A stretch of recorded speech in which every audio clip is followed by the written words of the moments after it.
Bonjour à tous. On n'est pas là pour les applaudissements, gardez-les pour les intervenants de tout à l'heure, parce qu'ils en auront vraiment besoin. Il y a du courage aujourd'hui. Il y a du courage de la part de Dominique qui organise ça depuis bien des années maintenant, 5 ans, il vous le dira. Il y a beaucoup de courage aussi de la part de Chantal, qui est là, Chantal Fray, et qui va vous parler tout à l'heure. Mais avant, je passerai là.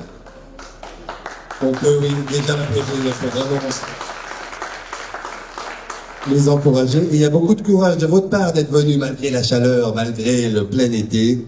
Là, je vous ai joué Summertime, c'est l'été, la vie est facile. Hein. Les députés, vous voyez, les portes sont fermées, ils sont tous en vacances, à la plage, au spa, dans la piscine. Le Conseil d'État, ben, c'est tout au ralenti. Mais nous, on est là, c'est le 30 juillet, c'est la journée internationale pour les droits des victimes de la traite humaine. Et vous savez, moi j'ai un âge où on commence à me dire à mon anniversaire, ah mais l'âge c'est qu'un nombre. Hein. Non, je le réponds, l'âge c'est un mot. Bref, c'était pour la blague. Le passé, ben, malgré mon âge, eh bien je n'ai pas connu l'esclavagisme. Hein. C'est la chanson Summertime, ça date de 1934, sauf erreur. Et à ce moment-là encore, c'est un petit bébé qui a une maman très belle, un papa très riche, qui ne sera jamais esclave. Donc ne t'inquiète pas, mon petit, le coton est haut, tout va bien. Mais l'esclavagisme, eh bien, c'est quelque chose qui a perduré pendant des années, des siècles même. Ça a été une horreur.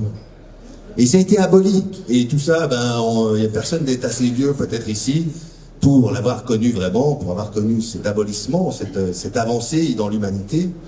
Et ce qui m'a choqué quand même, c'est qu'aujourd'hui, eh bien aujourd'hui, il y a plus d'esclaves qu'il y en avait à l'époque.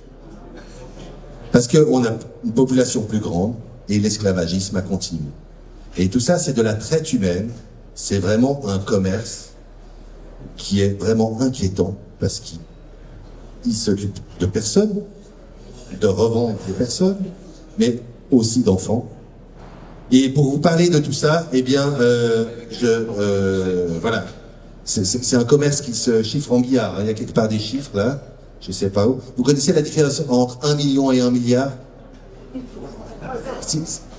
Si vous avez 1 million en billets de 1000 francs, ça fait une pile de 13 cm. C'est une bonne pile quand même, hein. En billet de 1000, hein, vous faites. Mais vous arrivez encore à le mettre dans la poche, une grosse poche, dans le sac éventuellement, enfin, vous n'avez pas besoin de... Si vous avez 1 milliard en billets de 1000, ça fait quelle épaisseur? 125. 125 quoi? Centimètres? Exactement, 130 mètres, c'est la hauteur du G2. Juste pour vous rendre compte un petit peu, quand il y a plusieurs milliards, on peut en empiler des billets de 1000, il y a beaucoup de commerce là derrière, il y a beaucoup d'intérêts financiers, et tout ça, eh bien, ça doit cesser. Notre humanité n'a pas juste aboli l'esclavage, il faut maintenant qu'on aille au bout des choses. Et c'est pour ça qu'on est là aujourd'hui. J'espère qu'un jour on pourra abolir cette journée internationale des droits pour les victimes, parce qu'il n'y aura plus de victimes. Mais pour l'instant, eh bien, c'est important que nous soyons là. Et vraiment, je vous remercie d'être tous présents ici. Et je vais passer maintenant la parole à l'organisateur de cet événement, qui est quelqu'un qui m'est très cher, qui est le docteur Dominique Château.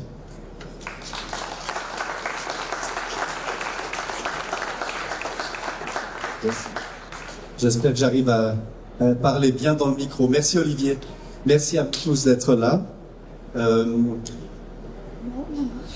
Mesdames, Messieurs, chers amis, survivantes et survivants, représentants des organisations de terrain, des autorités et de la société civile, ici présents ou au-delà des ondes. Oui, j'espère que parmi les autorités, certains pourront regarder cette émission, cette retransmission.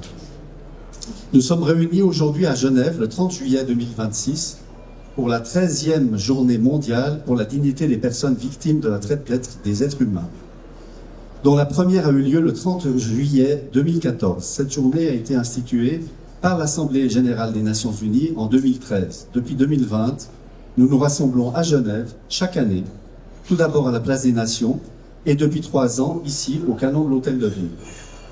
Nous ne le faisons pas par habitude. Nous le faisons malheureusement parce que la traite des êtres humains n'a pas disparu. Elle s'adapte, elle se complexifie, elle continue de détruire des vies sous nos yeux, jour après jour.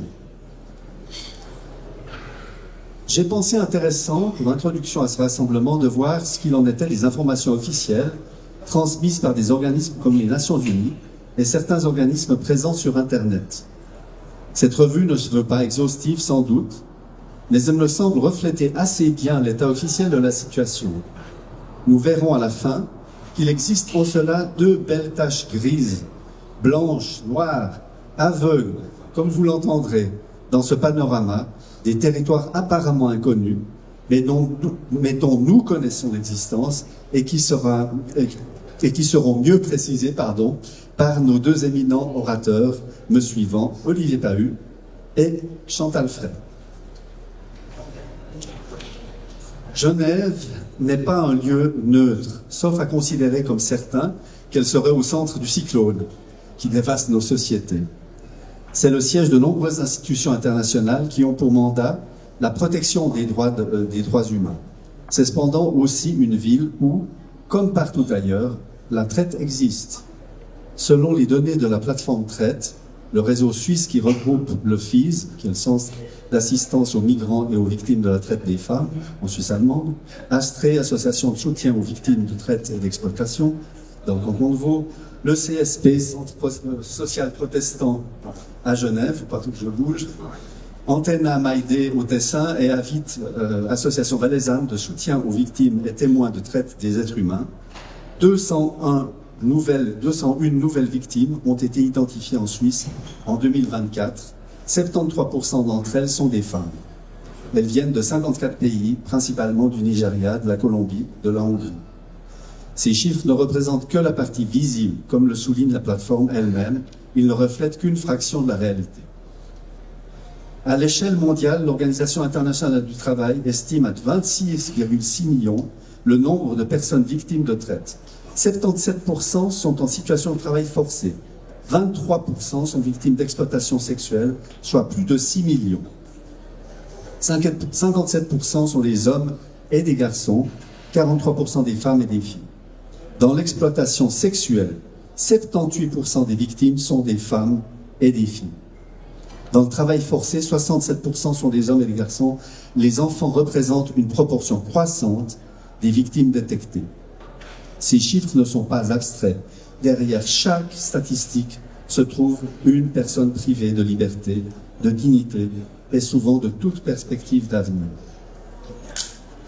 La traite des êtres humains, selon l'article 186 du Code pénal suisse, consiste à se livrer en qualité d'offreur, d'intermédiaire ou d'acquéreur à la traite d'un être humain à des titres d'exploitation sexuelle, d'exploitation du travail ou de prélèvement d'organes. Elle implique la menace ou le recours à la force, la fraude, la tromperie, l'abus d'autorité ou d'une situation de vulnérabilité. Elle ne nécessite pas nécessairement un passage de frontières. De nombreux cas se déroulent entièrement à l'intérieur d'un même pays. Il n'en va pas autrement pour la Suisse. Comment cette traite fonctionne-t-elle concrètement? Au départ, des agents publics ou privés corrompus facilitent le recrutement et le transport. Des documents sont délivrés ou des irrégularités ignorées contre des pots de vin. Des faux papiers permettent de franchir les frontières. Une fois sur place, la corruption crée une sphère de protection.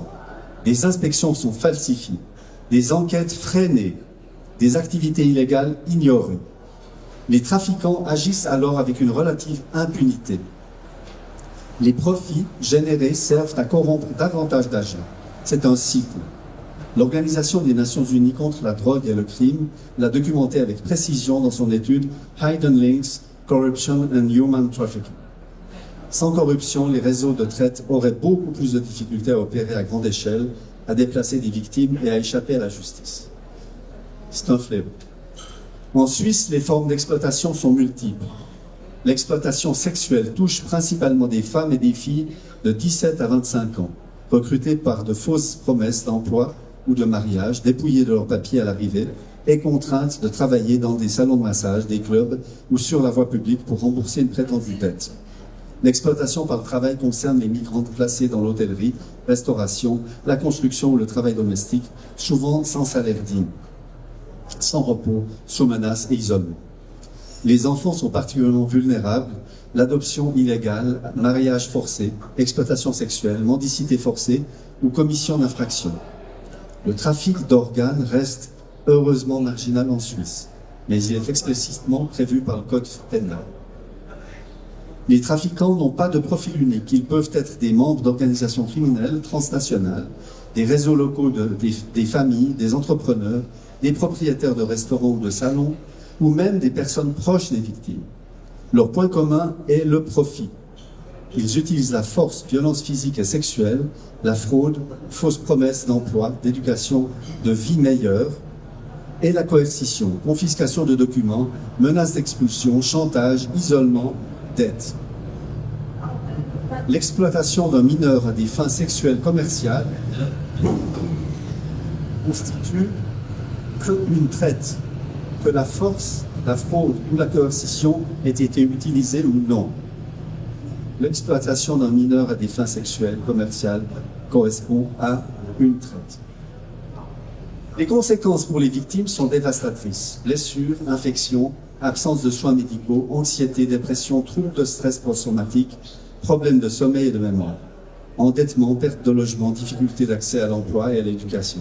Certaines victimes ont été arrêtées et expulsées à tort, ce qui aggrave encore leur situation.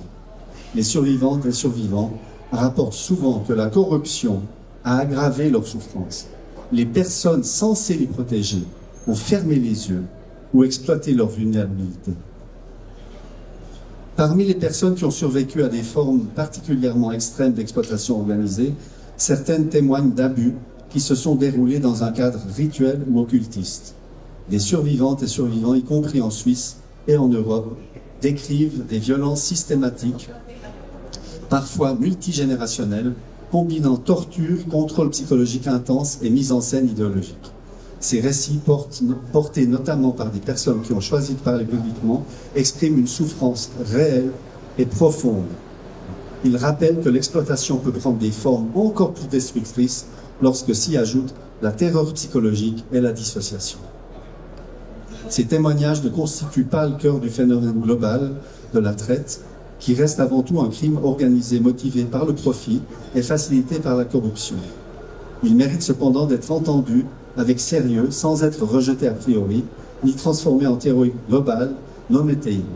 La réalité documentée suffit déjà à nous alarmer. Réseaux internationaux, impunité, vulnérabilité des enfants et des migrants, et défaillance institutionnelle. Nous ne pouvons pas parler de traite sans parler d'impunité. Les dossiers Epstein, rendus publics progressivement, ont révélé des allégations de trafic systématique de jeunes femmes et de filles à des fins d'exploitation sexuelle, impliquant des personnalités politiques, diplomatiques, économiques et académiques sur plusieurs décennies et à travers plusieurs frontières. Les experts indépendants des droits de l'homme de l'ONU ont appelé à une enquête complète et transparente, rappelant que l'incapacité à garantir la reddition des comptes perpétue une culture d'impunité qui nuit de manière disproportionnée aux femmes et aux filles. Dans certains réseaux, notamment ouest-africains, les mécanismes de contrôle spirituel, serment, rituels dits juju, sont utilisés pour asseoir la peur et empêcher les victimes de s'échapper ou de témoigner. Ces pratiques sont documentées dans la littérature scientifique et dans les affaires judiciaires. Il existe également des cas isolés de production et de distribution de matériel d'abus sexuels d'enfants comportant des symboles ou des thématiques rituelles. Ces éléments existent. Ils doivent être pris au sérieux lorsqu'ils sont étayés par des preuves. Mais, on nous dit ces auteurs, ils ne constituent pas le moteur principal ni la forme dominante de la traite. C'est là que peut-être nous aurons des surprises avec certaines révélations qui pourront venir à l'avenir. Le thème de cette année 2026 choisi par l'ONU est « Trapped behind the scam », piégé derrière l'arnaque. Il met en lumière une forme croissante de traite, l'exploitation de personnes contraintes de participer à des opérations de fraude en ligne à grande échelle, souvent dans des compenses ou en Asie du Sud-Est, sous violence, dette et surveillance. C'est une illustration de plus de la capacité des réseaux criminels à s'adapter et à diversifier leurs formes d'exploitation.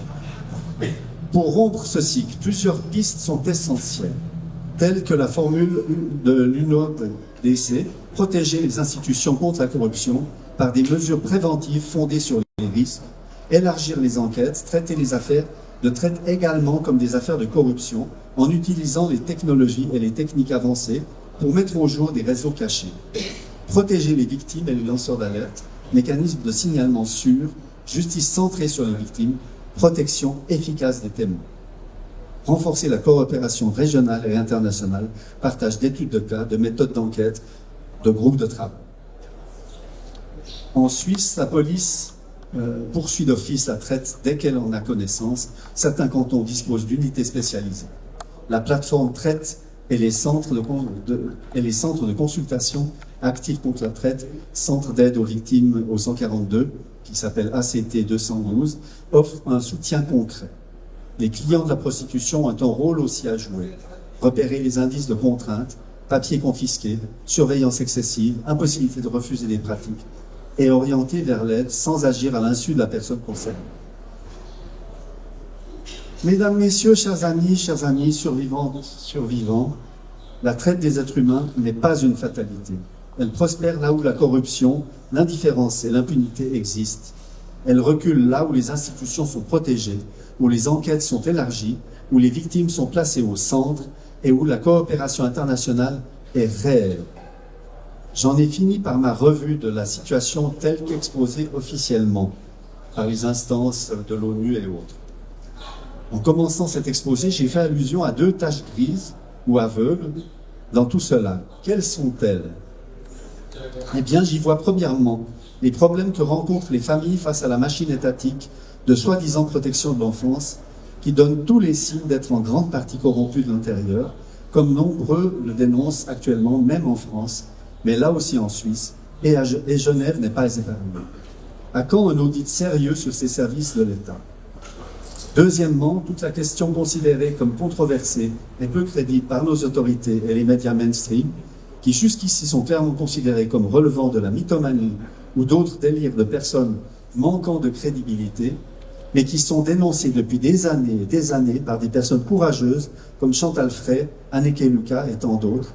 Je veux parler des réseaux criminels organisés, à connotation sectaire, de religions dans lesquelles l'inversion des valeurs est de mise.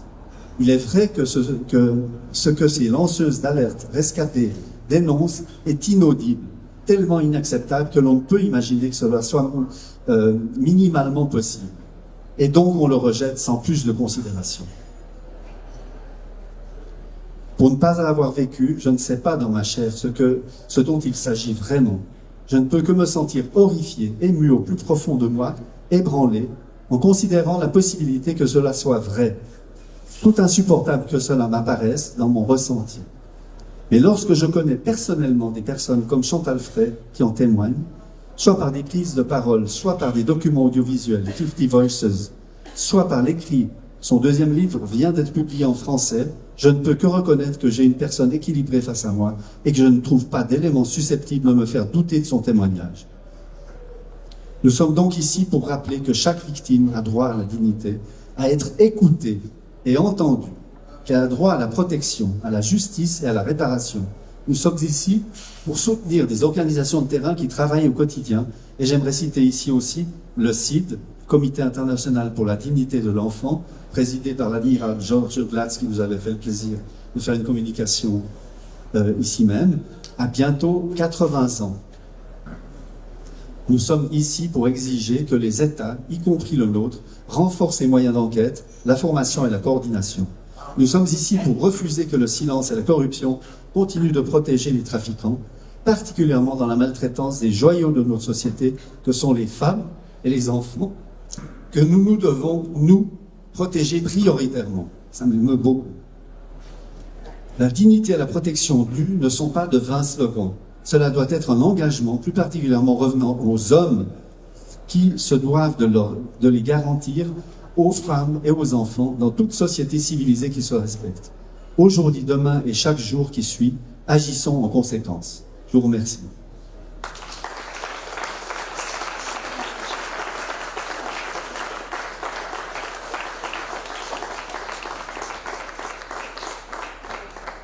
Merci beaucoup Dominique pour cette intervention. Les chiffres font peur, hein. C'est un scientifique, c'est un homme de chiffres, je le connais un peu. Je dis toujours, il y a 3 sortes de personnes. Il y a ceux qui savent compter et il y a les autres. Je vous laisse un petit peu d'humour pour détendre un peu parce que je vais vous parler aussi de choses un peu graves. Je vais même être un peu vulgaire, hein. Il y a d'une part ceux qui tiennent les gens par les couilles et d'autre part ceux qui sont tenus par les couilles. J'utilise jamais de vulgarité, d'abord parce que j'aime pas ça, et en plus que comme ça, quand je l'utilise, eh bien, c'est plus marquant et c'est vraiment à dessein. On est vraiment dans une société malade qui a vraiment un problème de fond. Et aujourd'hui, je crois que c'est l'occasion, cette journée, pour se le rappeler, mais c'est un petit peu tout le temps qu'il faut s'en rappeler. Et donc, si j'utilise ce terme, c'est pour choquer un petit peu, pour qu'on s'en rappelle un petit peu. Parce on peut chercher loin. Et la Suisse a vraiment quelque chose à voir là-dedans. On se dit, il y a eu l'affaire Epstein, mais en Suisse aussi, on a eu, alors bien sûr, des internements administratifs, avec les excuses du Conseil fédéral, les 25 000 francs donnés à chaque victime, pour se donner bonne conscience. Mais ça, c'était il y a longtemps, hein, jusque dans les années 80, là, ça date. Hein. Alors, il y a eu toute une étude, hein, un programme national de recherche, le PNR 76, qui est sorti il y a 2 ans maintenant. Et puis voilà, c'était, je sais pas ce que ça a vraiment amené de plus pour l'instant. Ils ont fait une jolie étude, ils ont creusé les archives, ils ont mis tout ça par écrit, et ils ont fait un joli dossier. On a eu plus récemment quelque chose d'autre qui est apparu, alors ça a duré moins longtemps, mais c'était très concret. L'affaire de Terre des Hommes, je sais pas si vous avez entendu parler, le Beobachter qui a sorti ça, le journal suisse-allemand et d'autres journaux après ont repris. Il y a eu 2000 enfants qui ont été amenés en Suisse pour être adoptés et qui ont servi de cobaye médicale. Bon, certains sont décédés, hein. Et je veux dire, et ça c'est en Suisse. Et c'était entre les années 60 et les années 70, pendant une dizaine d'années, plus qu'une dizaine d'années, ça s'est passé. Terre des Hommes faisait venir des enfants. Alors là, Terre des Hommes a réagi avec fermeté, ils ont mandaté des historiens. Pour vous dire, hein. On avance bien, donc 50 ans après, on mandate des historiens pour faire la lumière sur tout ça. Mais il faut attendre 50 ans. Hein. Aujourd'hui, dans le concret, on a par exemple ce reportage de la RTS, pour une fois qu'ils font un reportage qui peut faire un petit peu sensibiliser les gens, sur la prostitution des mineurs. On a eu à Genève l'affaire du barbier, hein, enfin le barbershop, où dans l'arrière-salle, en fait, voilà, ça se passait dans l'arrière-salle avec des mineurs. Donc ça a été fermé, ça a fait un peu de presse. Et puis on a eu ce reportage justement sur la prostitution des mineurs en Suisse, ici. Pas chez Epstein, pas en Afrique du Sud, pas en Australie, non, en Suisse. Et c'est toujours pareil. Malheureusement, beaucoup de ces prostituées, ces mineurs, viennent de foyers. On a dans ce reportage la directrice de la fondation officielle de la jeunesse, la FOJ, qui dit « Ah, mais on peut pas mettre tout le monde sous clé. On peut pas les empêcher de sortir. » Et on sait comment ça se passe. On sait très bien comment ça se passe. Un mineur qui est un peu laissé tout seul, eh bien d'abord, on va l'attirer avec des stupéfiants. Après, on va le rendre dépendant. Et une fois qu'il est dépendant, eh bien on va lui dire, pour payer la dépendance, il faut travailler. Et on va le faire travailler. Et ça, c'est de la traite humaine qui se passe ici, en Suisse, à Genève. Et qui vient, parfois, souvent, de foyers. De foyers qui sont gérés par l'État, d'enfants qui ont été placés pour leur protection dans ces foyers. Et on laisse l'État faire ceci. Et on a une directrice qui dit on ne peut pas mettre tout le monde sous clé. Voilà comment est-ce que est pris la problématique. Voilà comment est-ce qu'on avance concrètement. Donc à Genève, j'ai entendu ça, est-ce que c'est vrai, est-ce que c'est pas vrai, mais ça ne m'étonnerait pas que ce soit vrai. Si vous voulez avoir accès à des mineurs, dans un temps passé, j'ai entendu ça il y a une dizaine d'années à peu près, si vous voulez avoir accès à des mineurs, eh bien, pour avoir accès à des mineurs, d'abord, il faut donner votre enfant. Il faut que votre enfant puisse se faire violer par d'autres personnes. Comme ça, on vous tient par les couilles. C'est comme ça que ça se passe ici à Genève. C'est des réseaux, c'est terrible, c'est terrifiant, et c'est pourtant une réalité. On l'entendra tout à l'heure avec Chantal Frey. On a Maître Hamas, qui lui est français, hein, mais qui explique bien tous ces problèmes. Il parle d'ubérisation de la pédophilie. En 2 minutes, vous pouvez sur Internet commander votre enfant. C'est de l'ubérisation. Et la police, plutôt que réagir, eh bien, c'est des procédures qui n'en finissent pas, qui n'aboutissent pas. Rien ne se passe. Et c'est vraiment ce qui se passe aujourd'hui encore. Cette interview de Maître Abbas, il est sur NTD, vous pouvez l'entendre. Il date d'il y a quelques jours. Je connais Maître Abbas depuis un moment, mais là, cette interview fait vraiment froid dans le dos, parce que là, il commence vraiment à en avoir marre. Il commence à en avoir marre de tous ces magistrats qui ne réagissent pas. Un autre interview que j'ai entendu, enfin une présentation que j'ai entendue d'une dame qui participait à un interrogatoire d'une personne qui était pédophile et qui avait violé énormément d'enfants. Et il l'interrogeait, et c'était un jour de neige, hein, il neigeait beaucoup, il y avait des gros flocons, il neigeait. Et ils lui ont demandé à un moment, mais combien d'enfants en tout as-tu violé? Et il a répondu, plus qu'il n'y a de flocons qui sont en train de tomber en ce moment. C'est un fléau, un véritable fléau auquel nous devons réagir. Et c'est terrible. J'ai eu le témoignage d'une policière qui travaillait à la brigade des mœurs, et chaque fois qu'il y avait des dossiers importants qui arrivaient sur la table, dossiers sérieux, le chef arrivait et disait « Ah, ça c'est important, je m'en occupe personnellement ». Au bout de 10 ans, elle a démissionné parce qu'elle a vu que tous ces dossiers, en fait, disparaissaient au fond du tiroir. On est à Genève toujours. Hein. Et ce qui m'attriste le plus, c'est pas les victimes de cette traite humaine. Bien sûr que je suis très attristé, mais c'est pas ce qui m'attriste le plus. C'est pas les trafiquants qui m'attristent le plus. C'est finalement... c'est des gens qui font un travail très bizarre. J'ai vu une vidéo que j'ai jamais osé montrer à personne. Je vais juste vous en dire 2 mots. C'était une compilation de caméras de surveillance qui montrent comment sont enlevés les enfants. Vous avez par exemple une maîtresse avec une douzaine d'enfants qui suivent 2 par 2, et vous avez quelqu'un qui arrive par derrière, qui prend le dernier et qui s'enfuit avec. Vous avez quelqu'un qui est en train de se faire couper les cheveux dans un salon de coiffure, avec l'enfant qui est assis sur la chaise en train d'attendre sa maman. Vous avez quelqu'un qui rentre, qui prend l'enfant et qui s'en va. C'est du vol à la tire d'enfants.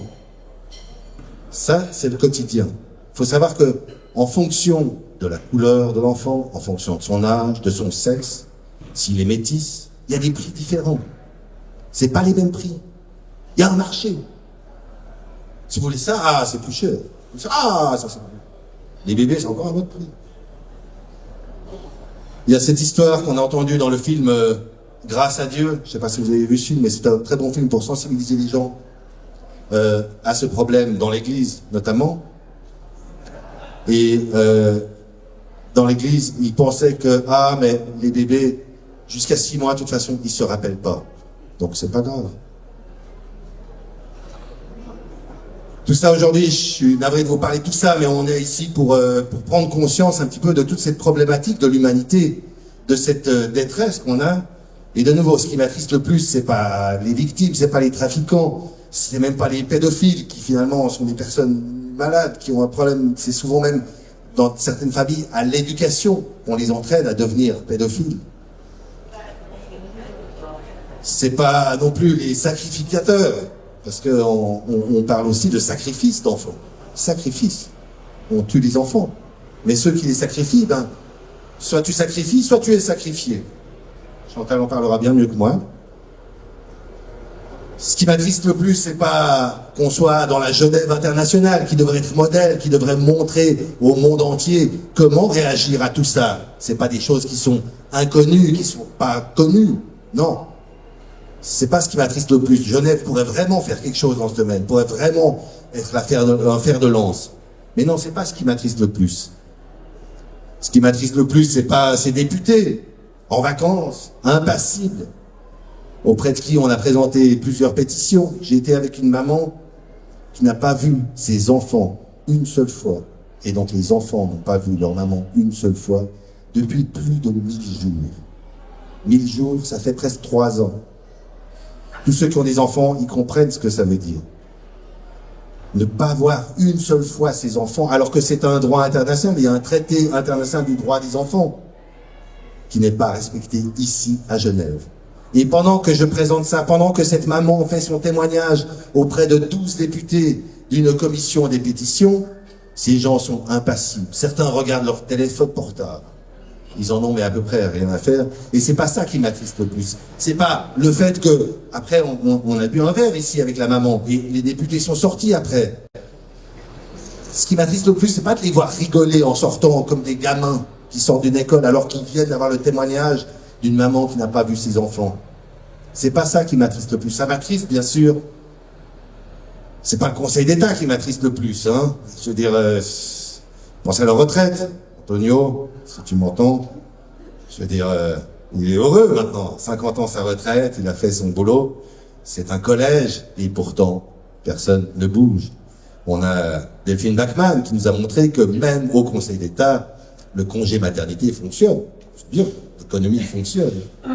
Mais ils ont tous une responsabilité collégiale de tous ces problèmes dont on parle aujourd'hui. Et qu'ils ne fassent rien, ce n'est pas ça qui m'attriste le plus. Ce n'est pas les magistrats qui s'entendent, qui sont finalement presque des metteurs en scène pour certains. J'ai entendu suffisamment de témoignages là-dessus. Vous arrivez au tribunal et vous êtes en fait un spectateur de votre procès. Tout est réglé d'avance, comme du papier à musique. C'est un spectacle que vous regardez. Et ce n'est pas ce qui m'attriste le plus. Bien sûr que ça m'attriste, mais ce n'est pas ce qui m'attriste le plus. Ce qui m'attriste le plus, peut-être, c'est tous ceux qui ne sont pas là aujourd'hui. Tous ces gens qui ne sont pas conscients de ça. Toutes ces personnes qui sont conscientes de ça, et on est tous un peu tenus par les couilles. Alors, on laisse faire, on attend, on a d'autres choses à faire, on ne fait rien.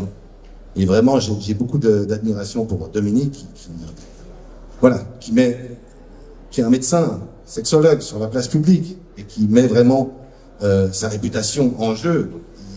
Il a plus de difficultés à remplir son cabinet, parce qu'il s'expose comme ça.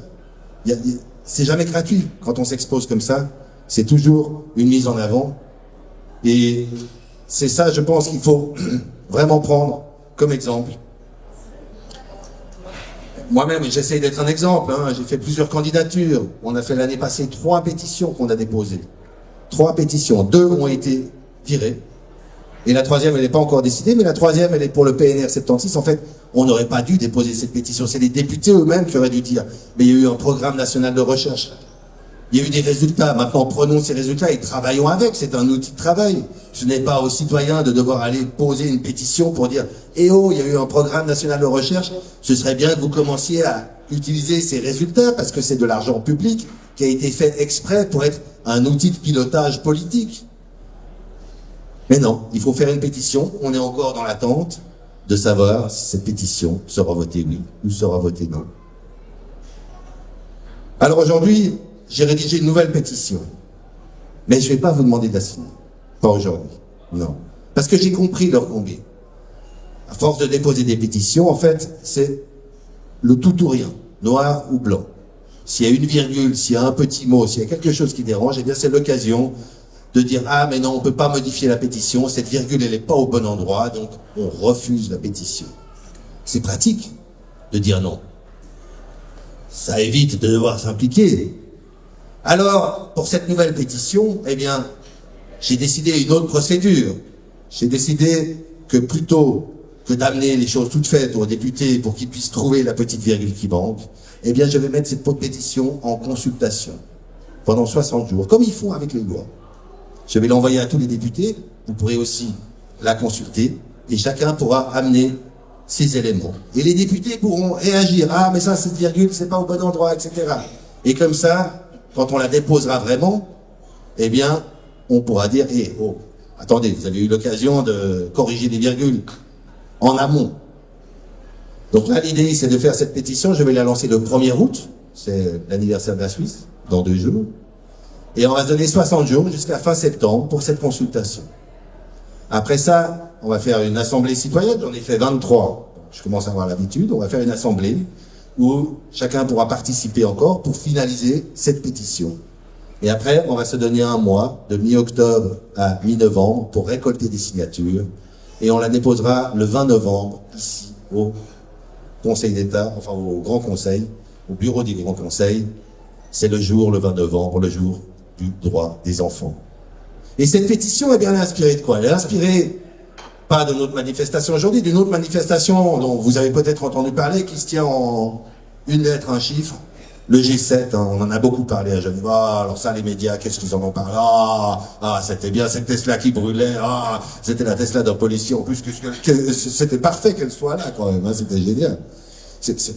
Voilà, l'image a fait le tour du monde. Hein. Dans le tour du monde, depuis l'Amérique, on m'envoyait des images de la Tesla à Genève qui brûlait. Mais surtout, ce qui m'intéressait dans tout ce fouillis de la manifestation du G7, eh bien, c'est que le Conseil d'État et la police a autorisé des observateurs de la police, pour savoir qu'il ne se passe rien, pour surveiller la police finalement, et faire un rapport finalement. Ces observateurs, ils ont été formés par Amnesty International, et donc ils ont été acceptés par la police, et ils ont été applaudis par le Conseil d'État. Alors si on peut prendre des observateurs citoyens pour une manifestation qui est en plein air, où chacun a son balcon, quand ça commence à tabasser, ils ont tous leur smartphone, c'est en direct sur Facebook, je pense que demander des observateurs citoyens, qui soient formés bien sûr, qui puissent faire des rapports, qui puissent s'occuper de la protection de l'enfance, qui puissent aller partout, aux endroits où justement il n'y a personne pour filmer, il n'y a personne au balcon, dans les auditions, dans les foyers, dans tous ces endroits, on veut maintenant prendre notre pouvoir. Parce que l'État, c'est pas là. L'État, c'est nous. C'est notre vivre ensemble. Et quand on entend ça et qu'on entend que rien n'est fait, ces 100 députés à qui on a délégué, on les entend rire en sortant après avoir entendu qu'une maman n'a pas pu voir à Genève ses enfants depuis 1000 jours, eh bien, je pense qu'il est temps de les chanter, de prendre notre souveraineté et de faire ceci, de s'organiser pour ça. Et donc cette pétition va aller dans ce sens pour mettre en place des observateurs. On va faire cette consultation pour être sûr que ce soit adapté à nos chers gens qui décident, pour pouvoir éviter au minimum le risque de rejet. Et vraiment, c'est un petit peu à ça que je veux vous inviter aujourd'hui. C'est un petit peu à faire... juste venir aux manifs, c'est déjà très bien, je vous remercie vraiment à tous d'être venus, mais vraiment aussi à aller plus loin, à faire plus. Je sais qu'il y a des personnes ici qui sont très motivées, c'est jamais facile, mais voyez, on peut être créatif. Quand on voit qu'une pétition échoue, eh bien on change le système, on trouve un autre système, on a pas mal de choses à faire. On a la loi sur la transparence, un très bon outil, très facile à utiliser. Ceux qui connaissent un peu le droit, on a vu avec l'affaire Fischer par exemple, que ça a porté ses fruits. Tout ça, c'est des choses que chacun de nous peut faire. On n'a pas besoin d'être une grosse association, on n'a pas besoin d'être 28 pour faire ça. Une lettre suffit. Il y a même des formulaires en ligne pour pouvoir faire ce genre de demande. Après, il y a des gens qui vont dire, ouais, mais moi, je sais pas parler, je sais pas écrire, mais voilà, mais on peut tout apprendre, hein. On cherche, par exemple, vous voyez, on est filmé par Agora TV qui fait un travail citoyen exceptionnel. David qui est là, qui a vraiment fait énormément de choses. Eh bien, on cherche des monteurs et des choses comme ça. Donc, c'est juste un appel à vraiment se mobiliser, parce que ce que vous allez entendre maintenant, eh bien, ça fait vraiment froid dans le dos. Et ça vient de la part d'une survivante qui a déjà parlé ici, qui va encore prendre la parole. Elle s'appelle Chantal Frey. Elle était dans le film Les Survivantes. Elle a écrit 2 livres aussi. Alors une chose que vous pouvez faire aussi, c'est déjà acheter plusieurs livres pour les offrir à Noël ou avant à vos amis, faire connaître la cause. Mais déjà, écoutez-la. Je vous demande d'accueillir Chantal.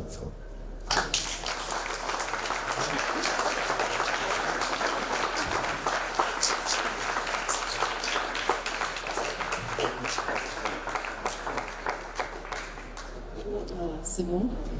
Tu m'entends là? Oui. Bon. Plus proche. Bon. Alors bonjour à tous. Je suis heureuse d'être ici. Cette année encore, ce rassemblement est à l'occasion de la Journée mondiale pour la dignité des personnes victimes du trafic d'êtres humains est organisé grâce à des personnes persévérantes et profondément engagées comme Dominique et Olivier, dont le cœur est touché par la cause. Je tiens à les remercier du fond du cœur pour leur engagement, leur courage et leur détermination à donner une voix aux enfants, aux femmes et aux hommes qui sont victimes de la traite des êtres humains. Trop souvent, les personnes qui subissent encore ces atrocités ne sont pas en mesure de parler par elles-mêmes. Elles vivent dans la peur, dans l'emprise et dans une loi du silence imposée par leur agresseur. C'est pourquoi nous avons, en tant que société, une responsabilité essentielle, celle d'élever notre voix pour celles et ceux qui ne peuvent pas encore se faire entendre. Nous avons le devoir de les soutenir, de les aider à sortir de ces structures criminelles et de leur offrir un chemin vers une nouvelle une vie avec davantage de sécurité, de bienveillance, de respect et d'amour.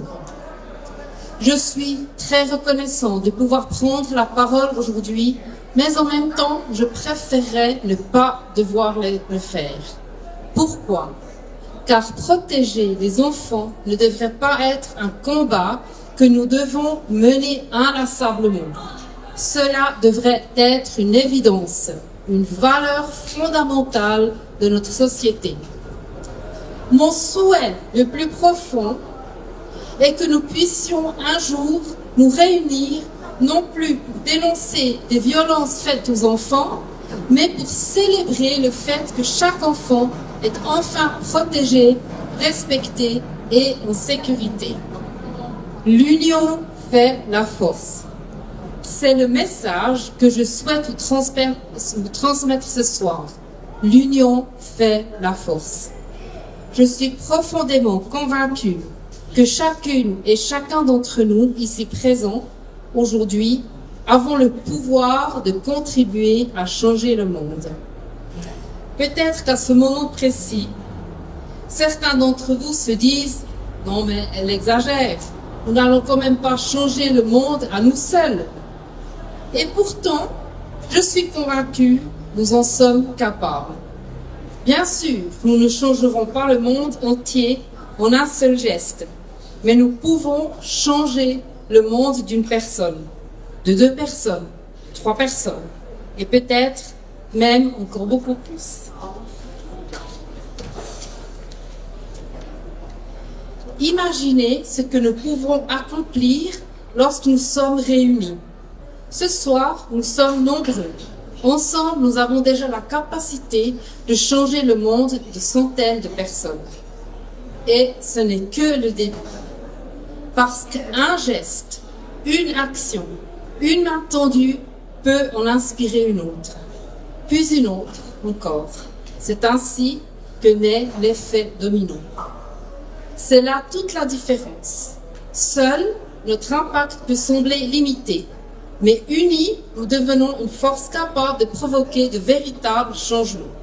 Car oui, l'union fait la force. Alors je me présente. Je m'appelle Chantal Frey. Frey, c'est un nom d'emprunt, mon nom de parole ou bien de plume en quelque sorte.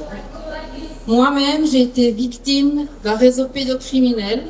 Dans mon cas, c'était un réseau, une secte satanique, et de la violence ritualisée ici même en Suisse. Pendant les premières années de ma vie, ici même, dans la région de Genève, plus exactement à Meyrin, et ensuite dans le canton de Vaud. Aujourd'hui, je témoigne de mon parcours à travers mes 2 livres, les interviews, les conférences, les ateliers, ainsi que dans le film Les Survivants de Pierre Barnerias, sorti dans les salles de cinéma en 2024.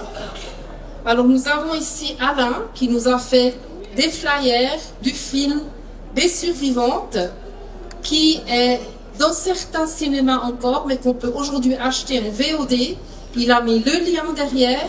Il a également mis le titre de 2 livres. Un livre, c'est le mien. L'autre livre, c'est celui de Annette et Lucas, dont Olivier a parlé avant. Et aussi l'affiche des 50 Voices. Je ne sais plus si c'est Dominique ou Olivier qu'on a parlé.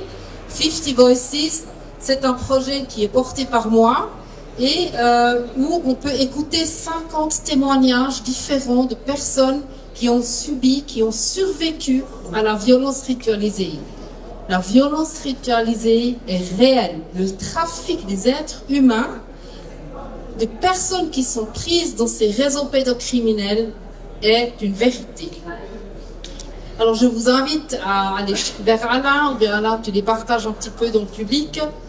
Merci beaucoup pour ce travail. J'ai notamment, justement, dans ce réseau pédocriminel, été victime de traite des êtres humains. Enfant, j'ai été exploitée au sein d'un réseau pédocriminel. Plus tard, durant une partie de ma vie d'adulte, cette traite humaine s'est poursuivie sous d'autres formes, à travers d'autres exploitations, des contraintes et des menaces. La traite des êtres humains ne s'arrête pas lorsque l'enfant prend faim. Elle se poursuit, change de forme et laisse toujours des traces profondes dans la vie d'une personne. Certains membres de ma famille étaient impliqués dans ce système d'exploitation et de la traite des enfants. Enfant, je me souviens très clairement, par exemple, de certains enfants venant de différents pays, avec différentes origines et différentes couleurs de peau, Dominique en parlait auparavant, qui étaient enfermés chez nous, dans notre maison, dans notre corps. À cette époque, je ne comprenais pas pleinement ce que je voyais. Je savais seulement que quelque chose de profondément anormal et inquiétant se passait. J'ai le souvenir que ces enfants étaient maintenus dans des conditions qui me marquent encore aujourd'hui. Je connais leur détresse et la peur qu'ils ont ressentie alors qu'ils attendaient la suite d'une destinée que je sais était à voir terrible. Avec le recul et mon regard d'adulte ainsi que de ma propre expérience, je comprends aujourd'hui la gravité de ces situations et l'énorme souffrance que ces enfants ont vécue. Plus tard, au fil des années, j'ai également accompagné et travaillé auprès de nombreuses personnes victimes de violences diverses, ainsi qu'auprès de victimes de traite des êtres humains. Cette expérience m'a permis de connaître non seulement la souffrance et les conséquences profondes de ces violences, mais aussi la réalité du système, ses mécanismes et les différentes façons de soutenir les victimes de l'intérieur comme de l'extérieur. Avec vous,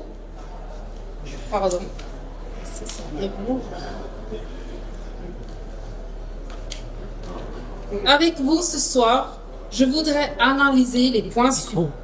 Qu'est-ce que la traite des êtres humains aujourd'hui? Quelles peuvent en être les conséquences? Et que pouvons-nous faire? Pour conclure, je vais nous encourager, car comme je dis toujours, l'union fait la force. Avant d'aller plus loin, rappelons ce dont nous parlons.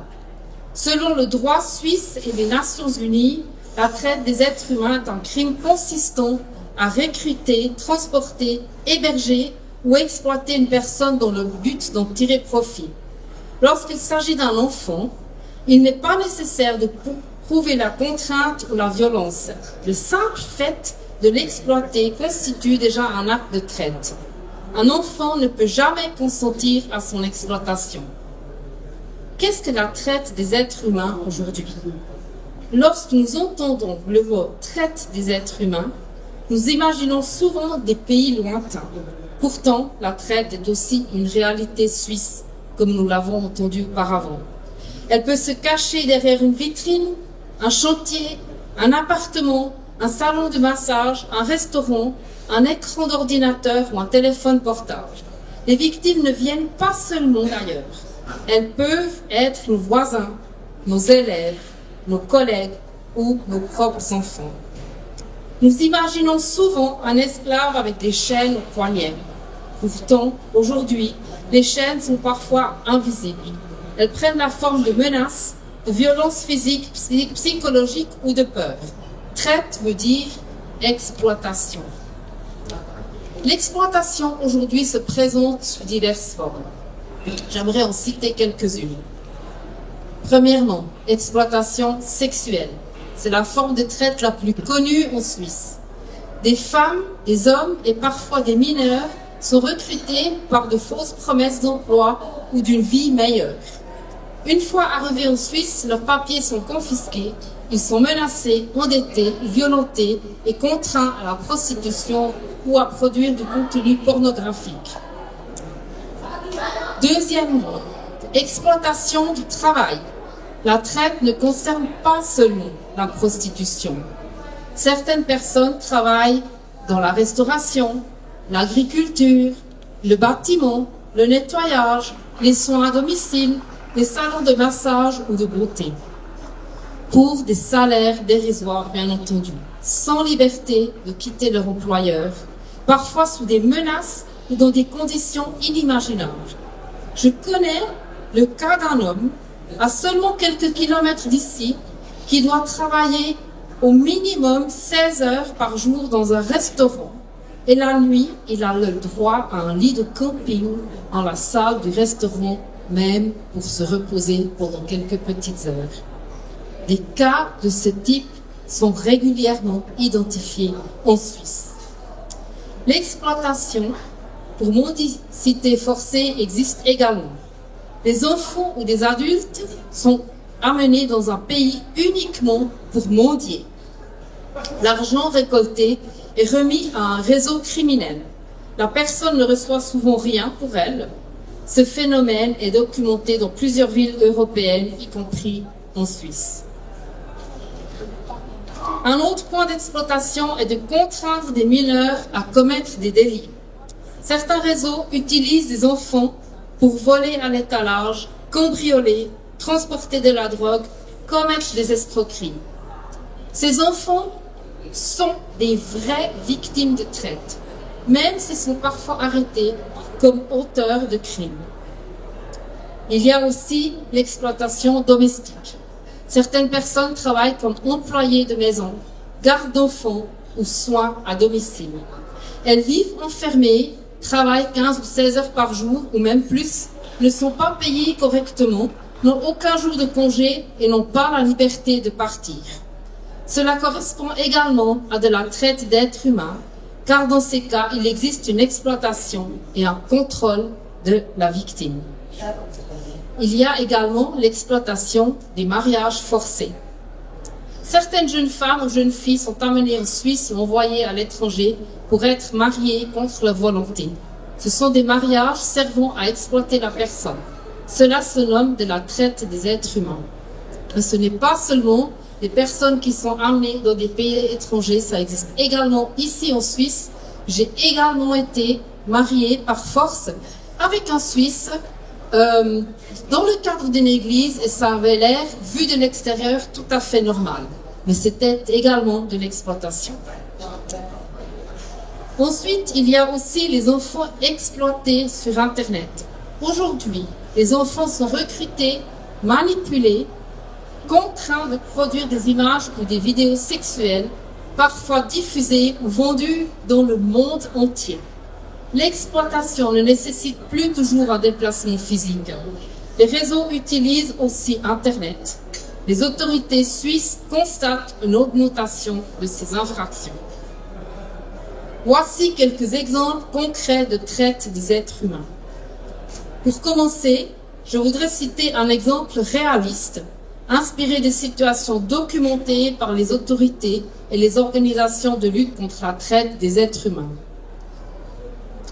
Disons qu'il y a une jeune femme de 22 ans. Elle est recrutée dans son pays d'origine avec la promesse d'un emploi de serveuse en Suisse. À son arrivée, son passeport lui est confisqué. On lui annonce qu'elle a une dette de plusieurs dizaines de milliers de francs pour le voyage, le logement et les soi-disant frais administratifs. Elle est ensuite contrainte à se prostituer dans un établissement. Les gens, eux, la voient sourire, mais ils ignorent qu'elle est surveillée, qu'elle n'est pas libre de quitter les lieux, que chacun de ses déplacements est contrôlé, que son téléphone lui a été confisqué et que des menaces pèsent sur sa famille restée dans son pays d'origine si jamais elle tentait de s'enfuir. Aux yeux du public, elle semble être une soi-disant travailleuse du sexe. En réalité, elle est victime de traite des êtres humains et d'exploitation sexuelle. Ce type de situation a déjà été identifié plusieurs fois. J'aimerais aussi évoquer un exemple réaliste et très récent. Il y a 10 jours exactement, la RTS a diffusé un reportage consacré à la santé mentale et aux chatbots d'intelligence artificielle. Le reportage évoquait notamment le cas d'un homme belge qui s'est suicidé après plusieurs semaines d'échanges avec ce chatbot. Ce drame m'a profondément interpellée. Pourquoi? Parce qu'il nous oblige à nous poser une question essentielle. Que devient notre humanité lorsque des technologies sont développées et améliorées grâce aux interactions de personnes particulièrement vulnérables? Est-ce de l'exploitation? Avant, nous disions que la traite des êtres humains est synonyme d'exploitation. Donc, la question que je me pose et que je vous pose également, est-ce que la technologie peut provoquer des victimes de la traite des êtres humains? Selon le reportage, l'entreprise concernée a reconnu travailler à l'amélioration de son système afin de réduire les risques de suicide. C'est la moindre. Cela ne change rien au fait qu'une vie humaine a été perdue. Son histoire nous montre qu'aujourd'hui, la vulnérabilité humaine peut être utilisée, influencée ou justement exploitée sous des formes nouvelles. Maintenant, je vais vous citer quelques exemples que j'ai vécus moi-même, que j'ai observés, soit pendant mon propre temps d'esclavage, soit ces derniers temps. Je me souviens notamment d'une fois où je suis partie pour ce qui était présenté comme des vacances avec ma famille dans un pays étranger. À cette époque, j'étais mineure et conditionnée à obéir au doigt et à l'œil sans avoir le droit d'exprimer mes propres ressentis, mes besoins ou mes limites. C'est dans ce contexte que mon père me vendait ou me louait à des fins d'exploitation, comme esclave sexuelle, et je devais attendre tranquillement, exposée derrière une vitrine. Cette réalité porte un nom, la traite des êtres humains derrière une vitrine.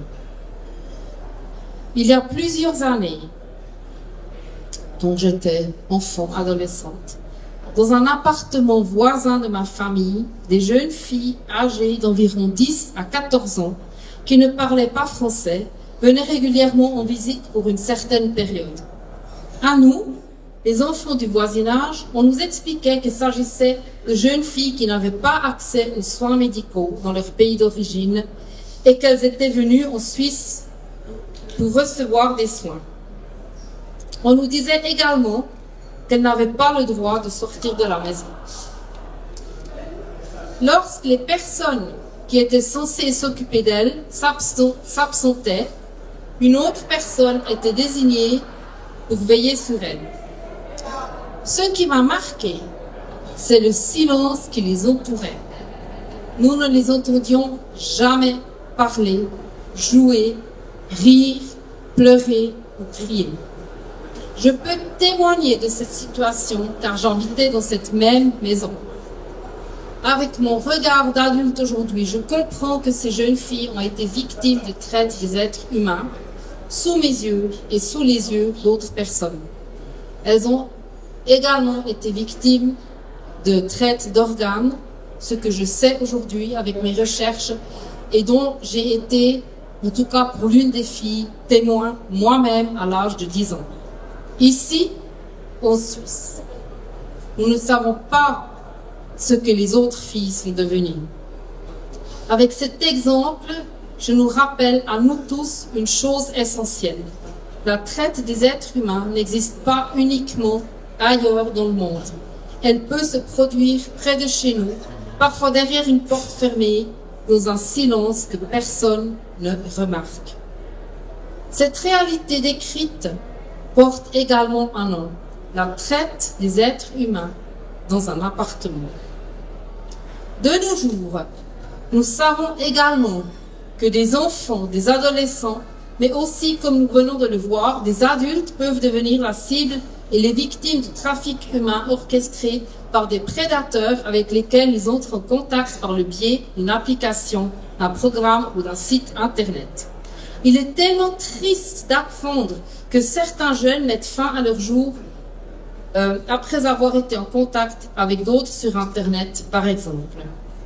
Comme dernier exemple récent, je voudrais rappeler le cas de Zane, des États-Unis, qui a fait la une des journaux l'année dernière. Ce jeune Américain de 23 ans a mis fin à ses jours après avoir échangé avec ChatGPT. On se voit de l'autre côté, lui avait proposé l'intelligence artificielle. Et le jeune homme est parti. Ce phénomène ne concerne pas uniquement les États-Unis, il existe également en Suisse, chez nous, par exemple ici à Genève. Mon résumé. Tous ces exemples nous montrent que l'exploitation d'un être humain peut prendre des formes très différentes. Certaines relèvent de la traite des êtres humains au sens physique. D'autres révèlent des formes nouvelles de manipulation ou d'exploitation de la vulnérabilité. La traite humaine commence au moment où une enfant, une femme ou un homme est utilisé pour des fins servant au pouvoir ou à l'argent, même si la personne en question semble donner son accord. Oui, même s'il semble que cela soit consenti. Quelles peuvent en être les conséquences? Je vais en citer quelques-unes, mais je vous promets, la liste est très très longue et nous pourrions passer notre soirée à discuter ensemble sur les conséquences que les victimes souffrent quand ils sont victimes de la traite humaine. La traite des êtres humains ne vole pas seulement la liberté, elle vole aussi l'enfance, la confiance et parfois l'identité. Et surtout, elle vole la dignité.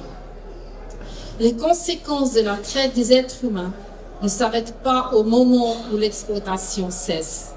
Elles peuvent marquer une personne toute sa vie et ont un impact sur l'ensemble de la société. Une victime peut souffrir de traumatismes psychiques profonds, de dépression, de pensées suicidaires, de troubles dissociatifs, de perte de confiance, de sentiments de honte, de culpabilité, de dévalorisation. Elle peut tomber dans la consommation d'alcool ou de drogue. Elle peut avoir des problèmes de santé physique liés aux violences subies. Des difficultés scolaires ou professionnelles peuvent se présenter. Des difficultés relationnelles, etc., etc. Certaines personnes parviennent à reconstruire leur vie. D'autres porteront ces blessures jusqu'à la fin de leur jour. Quelles sont les conséquences pour la société? Elles entraînent notamment des coûts importants pour les soins médicaux et psychologiques. Et notamment, là je dois rajouter, c'est souvent porté par les victimes elles-mêmes, vu que ce n'est pas encore assez reconnu par l'ensemble du public ou bien par la politique et la juridiction. Elle entraîne aussi une augmentation de dépenses des services sociaux, des procédures judiciaires longues et coûteuses, si c'est possible de les faire, une surcharge pour la police, les tribunaux, les institutions de protection, des pertes économiques.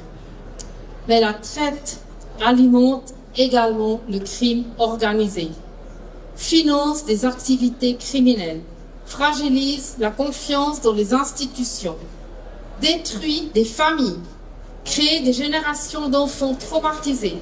Et la liste est, comme je disais avant, encore beaucoup plus longue. La conclusion est que la traite des êtres humains n'est pas seulement un crime contre des personnes ciblées. C'est un crime contre toute la société, contre nous tous réunis ici, ce soir, contre vous, contre moi. Pourquoi ? Car lorsqu'on détruit un enfant, ce sont des décennies de conséquences qui commencent.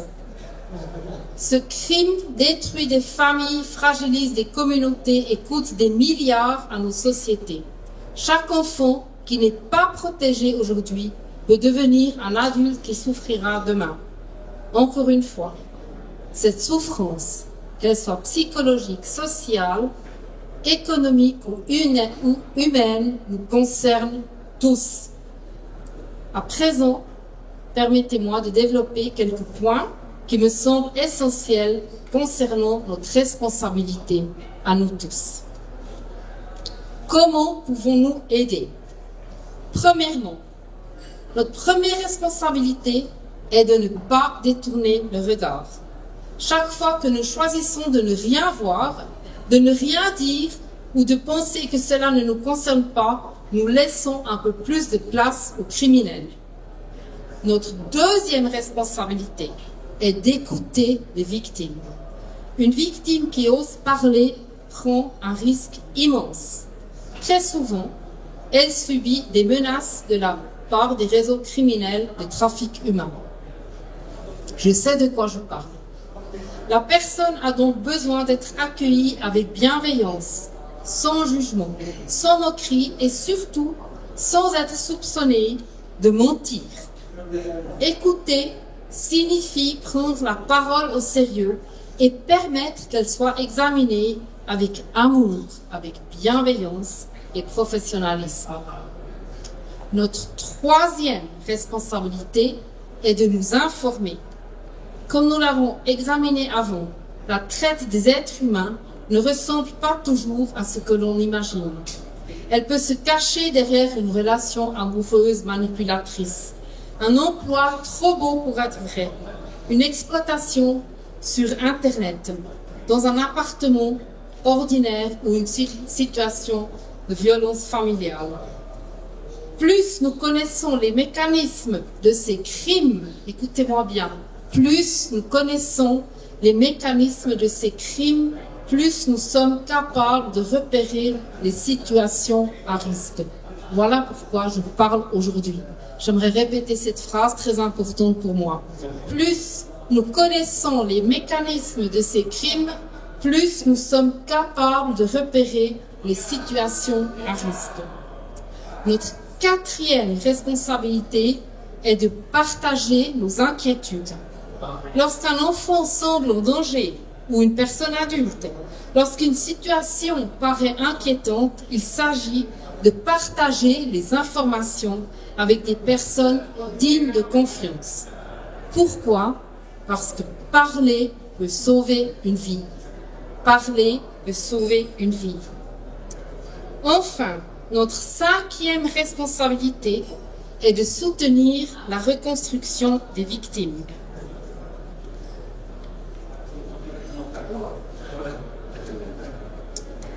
Être libéré d'un réseau ne signifie pas être guéri. Les victimes ont souvent besoin de plusieurs années, parfois de toute une vie, pour reconstruire leur santé, leur confiance et surtout aussi leur dignité. Ils ont besoin d'une société qui les accueille sans les stigmatiser. Ils ont besoin de toi, de vous et de moi. Un autre moyen de soutenir cette cause est de le faire financièrement. Ici, en Suisse, Dominique Chaton en parlait avant, nous avons le CID. Vous trouverez le site internet du CID, son site, donc CIDE.ch. Le Comité international pour la dignité des enfants, basé à Puy. Le CID est reconnu d'utilité publique. Son objectif est d'informer, d'enquêter et d'alerter sur des cas de violation des droits des enfants. Si vous souhaitez faire un don, je vous recommande vivement de soutenir cette organisation. Vous pouvez également soutenir les Sentinelles de la Résilience. Les Sentinelles de la Résilience est un projet qui est porté par moi-même. À la suite de mon témoignage, dans le film, bien dans mes livres que vous voyez ici, de violences ritualisées, de nombreuses victimes se sont manifestées afin de bénéficier d'une écoute ou d'un accompagnement.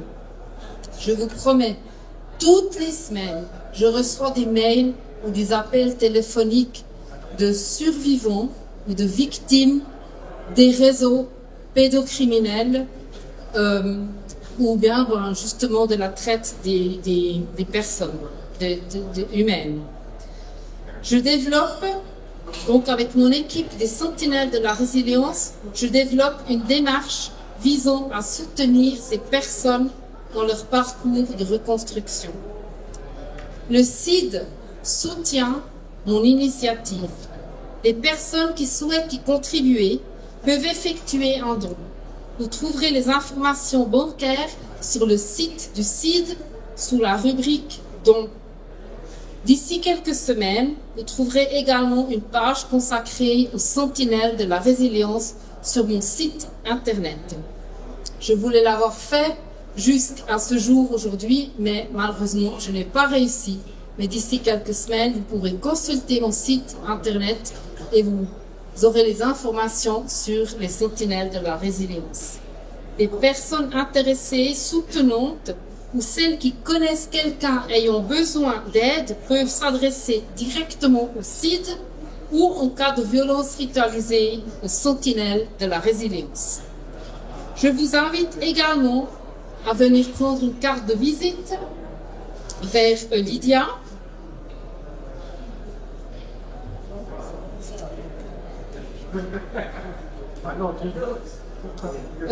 Ou bien soit des Sentinelles de la Résilience, soit de mon site internet à la fin de cette rencontre. J'ai aussi apporté quelques exemplaires de mes 2 livres proposés au prix de 30 francs pour celles et ceux qui souhaitent approfondir le sujet de la violence ritualisée. Dans mes livres, je parle surtout du mode opératoire de ces criminels, de ces sectes. Je parle aussi de leurs codes, de leurs couleurs qui sont actuelles encore aujourd'hui. Les personnes entre elles arrivent à se reconnaître avec des codes. J'aimerais ajouter un exemple. Dans une ville en Suisse, j'aimerais pas nommer quelle ville, une personne m'a demandé si je pouvais éventuellement découvrir un réseau pédocriminel. Je me suis donné 5 jours. Je me suis promenée dans cette ville et grâce au code que je connais depuis passé 50 ans, je sais que dans cette ville, il y a un bâtiment qui abuse d'enfants et où la traite des enfants se fait. Et à côté, un petit bâtiment qui accueille les enfants qui viennent justement des autres pays. Donc, où les enfants sont enfermés. Accueillir, c'est pas le bon mot. Mais où les enfants sont enfermés. Je n'ai pas eu besoin d'Internet. Quelqu'un qui connaît les codes peut se promener à quelque part et suivre les codes. Et c'est comme des écriteaux. Donc, c'est faisable encore aujourd'hui. Et quelques-uns de ces codes, je les décris dans mon livre. Dans mes ouvrages, justement, j'explique le mode opératoire. Alors, nous sommes tous des êtres humains. Et chacun d'entre nous a un choix à faire. Choisir d'écouter plutôt que d'ignorer. choisir de protéger plutôt que de détourner le regard, choisir d'agir plutôt que de rester silencieux. Nous ne pouvons peut-être pas sauver tous les mondes tous les enfants du monde. Mais, et je veux le répéter ce soir, nous pouvons tous changer le monde d'un enfant, d'un adolescent, d'une adolescente ou d'une personne adulte. Une parole peut donner du courage. Un geste peut offrir une protection. Une personne engagée peut faire une différence.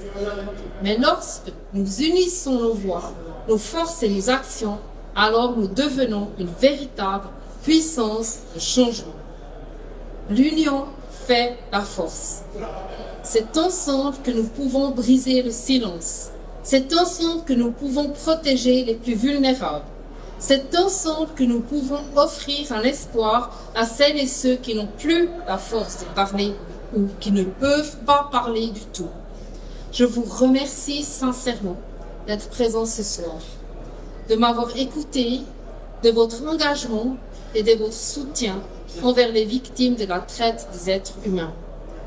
J'espère que mon message aura permis de sensibiliser, d'encourager et surtout de mobiliser d'autres personnes afin que nous puissions continuer à agir, pour que nos enfants soient protégés, pour que les victimes soient entendues et, je l'espère de tout cœur, pour que certains puissent être sauvés. Merci à vous tous et je vous souhaite à toutes et tous encore une très belle fin de soirée.